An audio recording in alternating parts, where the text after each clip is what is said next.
আসসালামু আলাইকুম। শরীরটা একটু অসুস্থ ছিল, তাই গিয়েছিলাম ডাক্তারের কাছে। ডাক্তারের কাছ থেকে আসার সময় কোথায় কোথায় ঘুরলাম ছেলেকে নিয়ে, আর টুকটাক কিছু কেনাকাটা করলাম। সেগুলো দেখতে হলে পুরো ভিডিওটি দেখতে থাকুন। আসার পথে প্রথমে ঢুকলাম হকার্স মার্কেটে। হকার হকার্স মার্কেটের এই পাশে ছিল অনেক সুন্দর সুন্দর ছিট কাপড়ের দোকান।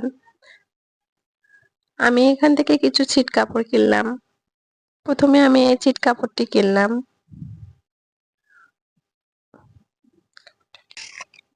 এই কাপড়টি আমি 4 গজ নিয়েছিলাম।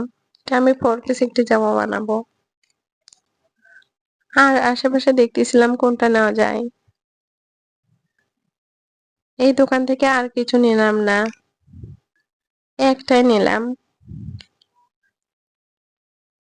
আর চলে আসলাম অন্য একটি দোকানে। এখানে এসে এখান থেকে আমি একটি ছিট কাপড় নিলাম। আমি এই ছিটটি নিলাম একটি জামা বানাবো বলে। এটা আমি কামিজ বানাবো। এটা ক্যামেরাতে অতটা ভালো বোঝা যাচ্ছিল না, বাস্তবে অনেকটাই সুন্দর লাগতেছিল। ভিতরে ছিল একটু জরি জরি। এখান থেকে ঘুরে যাচ্ছিলাম খোকন পার্কে। পার্কে যাওয়ার আগেই ছিল এই ফুলের দোকানটি। আমি প্রথমে পুরো ফুলের দোকানের ভিডিও নিলাম।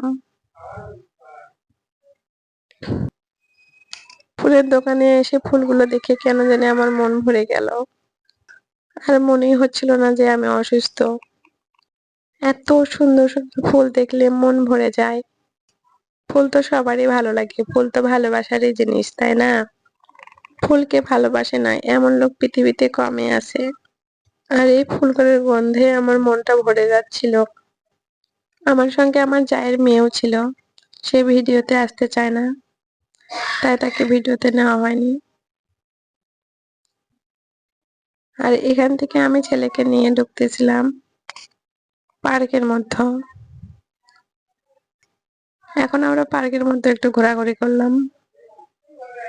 এখন বিকেল 5টা বাজে, চারিদিকে অন্যরকম পরিবেশ ছিল পার্কের মধ্যে।